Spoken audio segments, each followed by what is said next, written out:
کہ یا تو ہمیں محمد مصطفیٰ صلی اللہ علیہ وسلم کے دربار گوہر بار کی حاضری نصیب ہو جائے یا ہماری اولاد اس سعادت سے بہرہ مند ہو جائے۔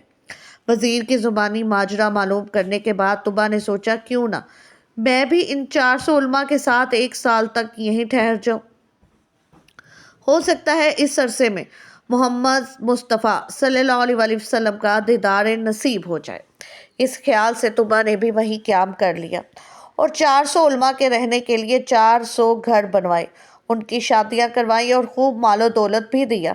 1 سال انتظار کے بعد جب طبا کا وہاں سے جانے کا ارادہ ہوا تو اس نے بارگاہ رسالت میں پیش کرنے کے لیے ایک خط لکھا جس کا عنوان اور مضمون کچھ یوں تھا: طبعۃ الاول حمیر بن وردہ کی طرف سے 2 جہاں کے رب کے رسول اور سب سے آخری نبی محمد بن عبداللہ صلی اللہ علیہ وسلم کی طرف۔ یہ خط اللہ کی امانت ہے، جس کو ملے وہ اس کے مالک تک پہنچائے۔ یا محمد، میں آپ پر اور قرآن مجید پر ایمان لاتا ہوں، آپ کے دین اور سنت کو اپناتا ہوں، آپ کے اور ہر چیز کے رب پر ایمان لاتا ہوں اور جو شریعت آپ لائیں گے اسے بھی قبول کرتا ہوں۔ اگر میں آپ کی صحبت کا شرط پانے میں کامیاب ہو گیا تو یہ مجھ پر رب کا انعام ہوگا، اور اگر یہ سعادت مجھے نہ مل سکی تو آپ قیامت کے دن مجھے بھولیے گا نہیں، رب کی بارگاہ میں میری شفاعت کیجیے گا۔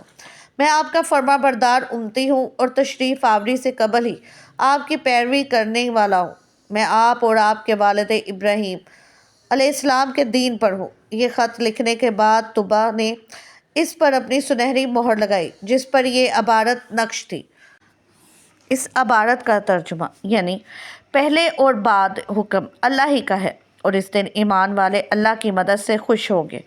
پھر جن عالم صاحب نے طبا کی اصلاح کی تھی، طبا نے یہ خط انہی کے سپرد کر دیا اور وصیت کی کہ اگر آپ کی محمد مصطفیٰ صلی اللہ علیہ وسلم سے ملاقات ہو تو یہ خط ان تک پہنچائیں، اور اگر ملاقات نہ ہو تو آپ کی اولاد یا اولاد کی اولاد اس خط کو بحفاظت بارگاہ رسالت میں پہنچائے۔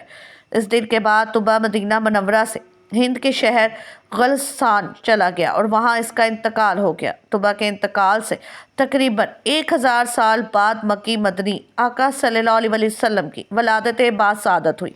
53 سال مکہ مکرمہ کو نوازنے کے بعد پیارے آقا صلی اللہ علیہ وسلم نے مدینہ منورہ کی طرف ہجرت کرنے کا ارادہ فرمایا۔ اس ہجرت میں مسلمانوں کی مدد کرنے والے مدینہ شریف کے مسلمانوں کو انصار کہا جاتا ہے۔ یہ انصار انہی 400 علماء کی اولاد سے تھے اور 1000 سال سے نسل در نسل خط کی حفاظت کرتے آ رہے تھے۔ جب انصار کو حضور انور صلی اللہ علیہ وسلم کی مدینہ شریف تشریف آوری کا ارادہ معلوم ہوا تو ان میں خوشی کی لہر دوڑ گئی۔ انہوں نے بارگاہ رسالت میں طبا کا خط پہنچانے کے لیے آپس میں مشاورت کی۔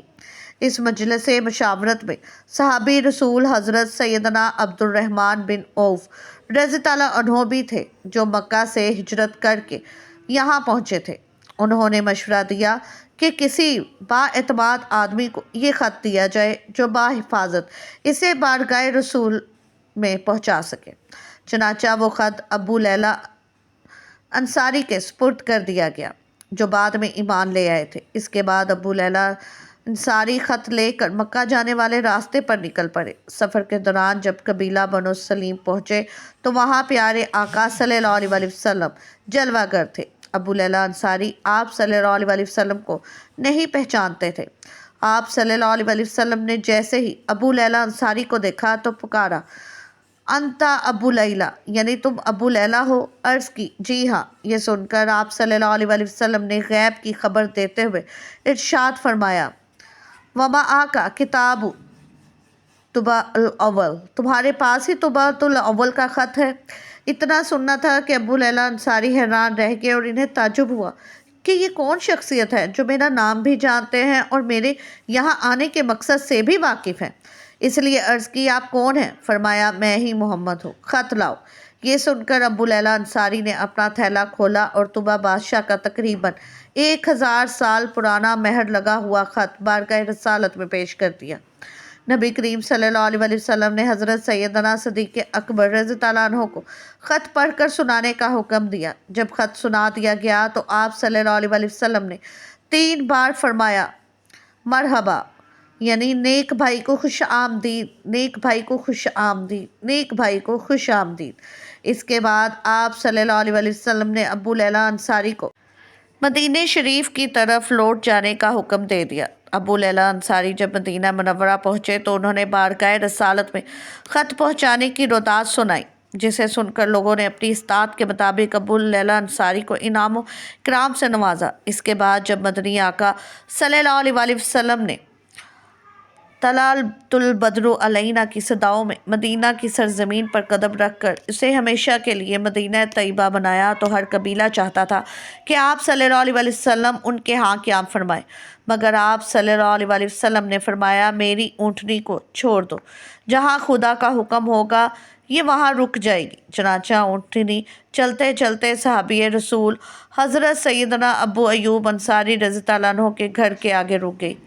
آپ رضی اللہ عنہ انہی عالم صاحب کی اولاد میں سے تھے جنہوں نے طوبہ کی اصلاح کی تھی، اور آپ کا مکان وہی مکان تھا جو طوبہ نے خاص پیارے آقا صلی اللہ علیہ وسلم کے لیے بنوایا تھا۔ سبحان اللہ۔ ناظرین، اگر آپ کو یہ ویڈیو اچھی لگی ہو تو چینل کو سبسکرائب ضرور کیجیے گا اور ویڈیو کو لائک اور شیئر کرنا مت بھولیے گا۔ جزاک اللہ۔